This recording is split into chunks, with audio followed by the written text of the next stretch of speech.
ya untuk memimpin doa pada hari ini. Oke, baik kawan-kawan, sebelum kita mulai pelajaran pada hari ini, alangkah baiknya kita membaca doa. Berdoa mulai.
Baiklah, sebelum mulai belajar pada hari ini, ibu pengen lihat dulu kesiapan dari kalian.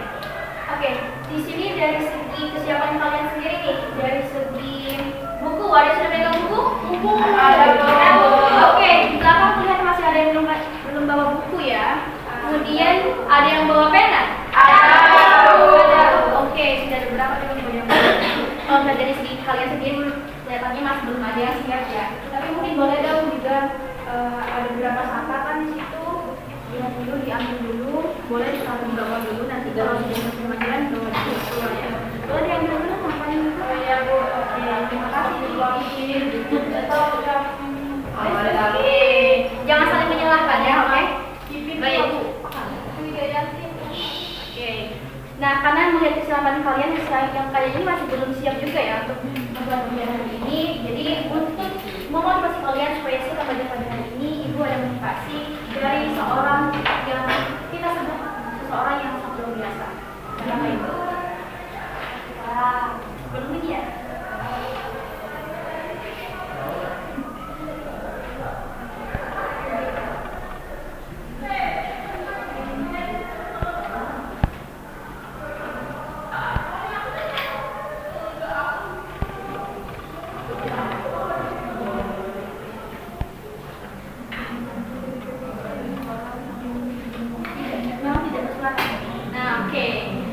Adalah motivasi dari Imam Syafi'i. Ada yang bisa dulu ke depan untuk membacakan kata seperti apa yang ditampilkan di PPT. Boleh katakan, boleh silakan tamu ke depan.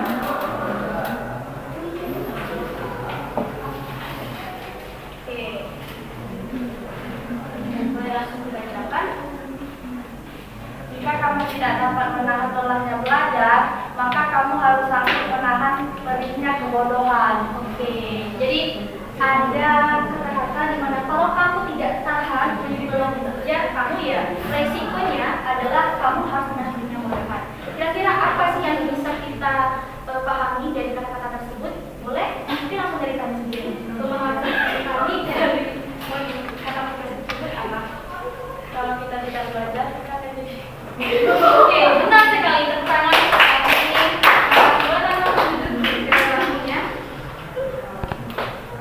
benar sekali yang disampaikan oleh Anda ya, bahwa anak-anak kalau misalkan kita tidak tahan belajar, maka resikonya nanti ada di kita sendiri. Kita akan menjadi orang yang bodoh, akhirnya tidak bisa memintakan diri kita sendiri. Oke, langsung saja. Tapi sebelum kita pelajaran ini, ada yang ingat pembelajaran kita pada pertemuan sebelumnya? Apa? Boleh diangkat tangan dulu? Saya Bu. Oke, silakan Mary. Perumusan dan pengesahan Undang-Undang Dasar Negara Republik Indonesia tahun 1945. Oke, benar sekali tepuk tangan dulu untuk Mary. Benar sekali ya, kemarin kita sudah belajar sedikit mengenai perumusan Undang-Undang Dasar. Nah sekarang ke bab selanjutnya, yakni tepatnya di bab 3, kita akan belajar mengenai keberagaman masyarakat Indonesia. Nah untuk subbab yang pertama, kita akan belajar dulu mengenai faktor dari keberagaman masyarakat Indonesia. Oke, ibu ketahui dulu materi yang kita bahas pada ini adalah keberagaman masyarakat Indonesia. Oke, nah untuk tujuan pembelajaran dari materi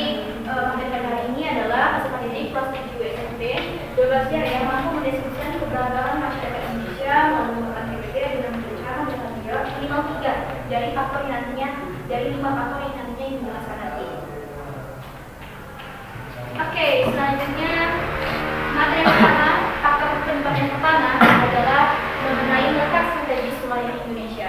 Kita semua tahu, mungkin kalian baru tahu juga bahwa Indonesia, adalah Indonesia, di mana Indonesia itu diapit oleh dua benua dan juga dua samudra. Ada benua apa saja? Katakan ada Asia dan juga benua Australia. Kemudian untuk samudranya diapit oleh samudra Pasifik dan India. Betul sekali pertanyaan kita semua. Oke, nah sekali ya dengan jawaban tadi bahwa kita itu diapit oleh dua benua Asia dan Australia dan juga benua samudra Pasifik. Dan apa resikonya? Apa akibatnya? Kita menjadi tempat strategis dari dua dunia dan juga dua benua dan juga dua samudra tersebut.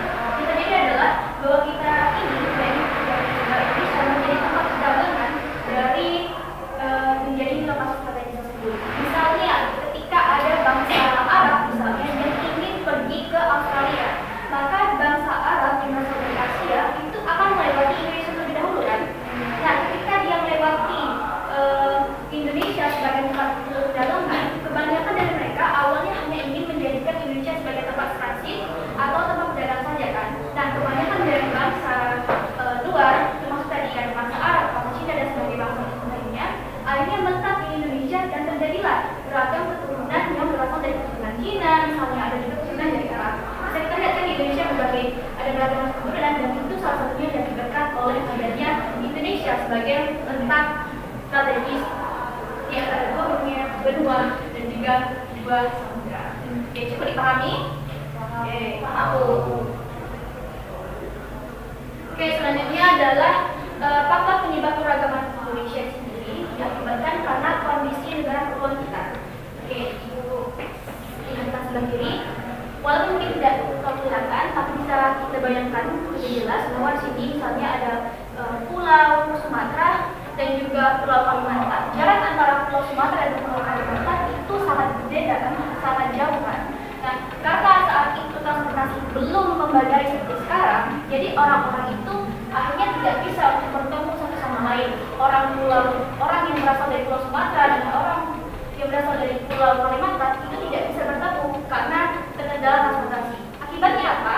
Mereka itu, masyarakat pada saat itu mengembangkan budaya, suku, adat mereka masing-masing. Jadi orang yang tinggal di Pulau Sumatera mengembangkan budaya Sumatera, sebaliknya juga orang di Pulau Kalimantan itu mengembangkan budaya suku bangsa bahasa di wilayah Indonesia.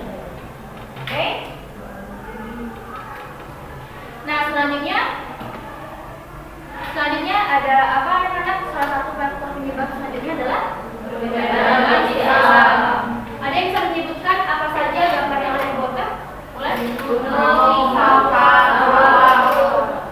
terus kemudian di sini ada laut. Bisa kita lihat dari jawaban anak-anak tadi bahwa ada perbedaan kondisi alam antara Indonesia. Ada yang tinggal di gunung, ada yang tinggal di laut, ada yang tinggal di daerah lain. Artinya perbedaan kondisi alam ini mengakibatkan cara untuk mencari mata pencarian, cara untuk mendapatkan makanan, cara untuk menghidupi diri dengan menggunakan pakaian tepat itu berbeda-beda. Misalnya masyarakat yang tinggal di daerah dekat pantai atau laut dengan masyarakat yang tinggal di daerah gunung itu pakaiannya beda kan? Kalau di gunung mereka kan cenderung dingin, berarti artinya mereka menggunakan pakaian yang lebih betul sekali. Kemudian pakaian yang di daerah pantai mereka menggunakan pakaian yang lebih tipis. Nah sekali. Maka dari itu perbedaan tersebut juga mengakibatkan keberagaman di Indonesia. Selanjutnya faktor yang keempat adalah perbedaan dari kendaraan transportasi dan komunikasi. Nah, seperti misalnya yang disebutkan tadi pada saat kita belajar mengenai negara pulau tadi, salah satu penyebabnya karena keadaan transportasi dan komunikasi berbeda. Misalnya seperti Pulau Papua dan juga Pulau Sumatera, Pulau Jawa saja, Pulau Jawa dan juga Pulau Papua. Nah, Pulau Jawa itu sudah banyak kan diisi oleh para rantauan kan. dan itu tidak hanya diisi oleh suku Jawa saja, tapi ada suku Sumatera yang misalnya merantau ke Jawa, atau misalkan suku daerah Padang misalnya yang merantau ke Jawa. Hal itu terjadi kenapa? Karena apa? Karena sudah ada transportasi yang memadai kan dari daerah Padang dan Sumatera Selatan untuk orang-orang bisa pergi ke daerah Jawa. Berbeda halnya kalau misalkan di suku Papua, kebanyakan orang belum banyak kan yang merantau ke Papua. Karena apa? Transportasinya sulit. Betul sekali, karena transportasinya sulit. Maka dari itu tidak banyak orang yang pergi ke daerah Papua. Oke. Selanjutnya adalah faktor terakhir.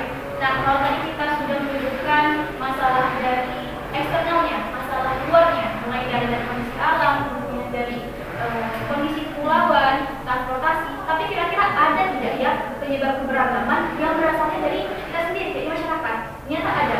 Misalnya seperti suku Baduy. Mereka itu walaupun pada saat ini kita lihat kita sudah bisa pakai HP, sudah bermain, sudah menggunakan gadget dan sebagainya, tetapi ada loh ternyata masyarakat yang sama sekali tidak mau untuk membuka diri terhadap keterbukaan. Jadi sampai sekarang kalau kita sekarang sudah bisa pegang gadget sebagainya, terutama suku Baduy ya mereka masih seperti beberapa tahun sebelumnya masih menggunakan tongkat, masih makan dengan mencari sendiri, berburu seperti itu. Jadi memang ada masyarakat yang memang membuka diri dan menutup diri terhadap perubahan. Oke, sudah jelas. Tadi kita sudah belajar ada berapa faktor penyebab keragaman? Ada 5, betul sekali. Oke, setelah kalian belajar mengenai 5 faktor keberagaman tadi, ada yang boleh tanyakan dulu dari materi tadi yang bisa sampaikan? Bertanya Bu? Iya silakan. Baik, terima kasih Bu. Jadi pertanyaan saya Bu, bagaimana hubungan faktor penyebab keberagaman yang dipelajari dengan apa keberagaman terjadi di masyarakat itu sendiri? Oke, jadi apa sih hubungan faktor keberagaman yang disebutkan tadi dengan keberagaman apa yang terjadi dalam setiap faktor tersebut? Nah, untuk pertanyaan ini boleh kalian membentuk kelompok terlebih dahulu. Satu baris, satu kelompok ya, yang ini sudah tepat. Jadi lampirkan dulu, dibagikan LKPD. Boleh ini untuk kelompok 1, kelompok 2 boleh pegang oleh Pin, dan kelompok 3 boleh pegang oleh Depan. Silakan untuk berdiskusi dulu dengan kelompok kalian. Jawablah pertanyaan tadi yang disampaikan oleh Gebira. Kemudian nanti setelah diskusikan kalian akan mengajukan di kelas. Oke, sudah paham? Ada yang tanya dulu?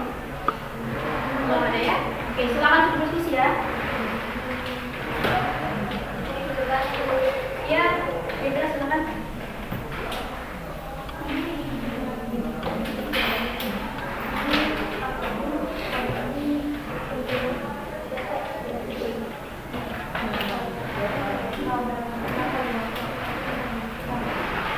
Oke, gimana? Ada kesulitan dalam menjawab pertanyaan tadi? Oh ya, untuk menjawab, karena kita menggunakan model SKP Learning, boleh kalian menjawab pertanyaan tersebut dari internet, lalu juga berbagai teknologi. Oke, saya rasa sudah cukup ya waktunya untuk pembelajaran untuk menjawab LKPD ini. Boleh langsung saja dua kelompok maju untuk mempresentasikan hasil materinya di depan kelas. Boleh? Kelompok satu dulu ya. Oke, silakan kelompok satu.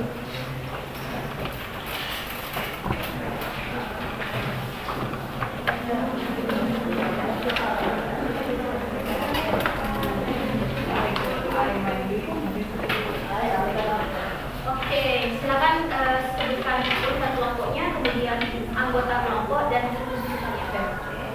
Sebelumnya ditunjuk kami dari kelompok 1 dari Gunung Semokan. Anggota kelompok 1 ini pertama ada Robi Kusuma, ada Alda Ratu, ada Salestina, ada Amanda, ada Gevira, ada Tami dan ada Kafira.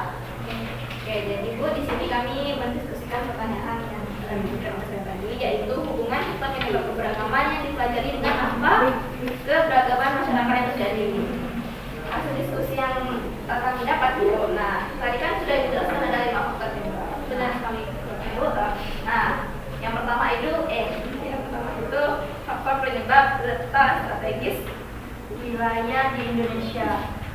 keberagaman yang terjadi, yaitu keberagaman yang terjadi akibat letak strategis wilayah Indonesia adalah keberagaman kebudayaan, ras, agama, dan bahasa. Oke. Yang dari kelompok kami. Oke, terima kasih. Boleh dulu kelas kelompok satu. Terima kasih, Bu. Terima kasih.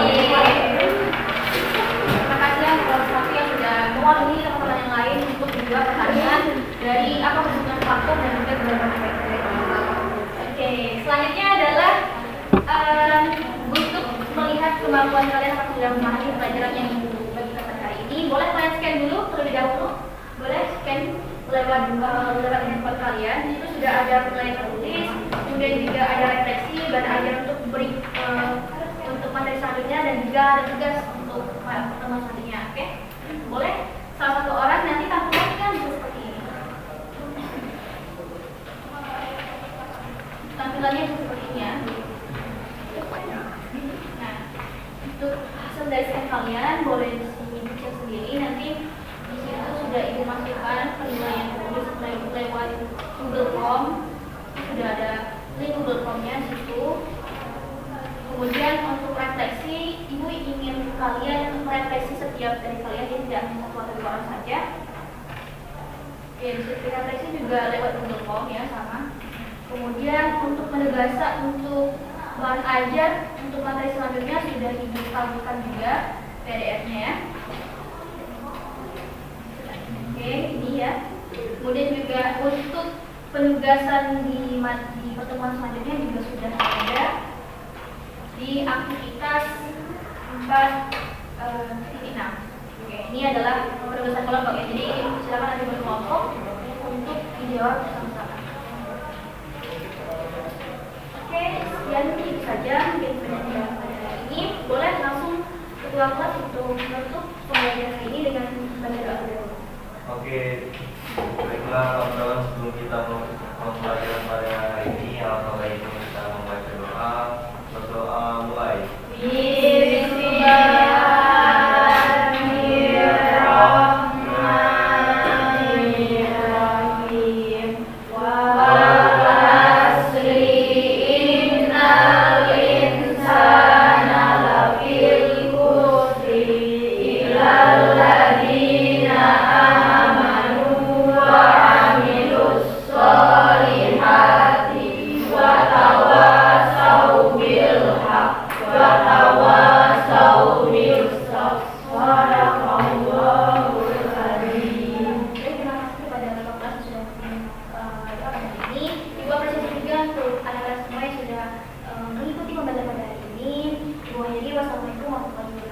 Wow.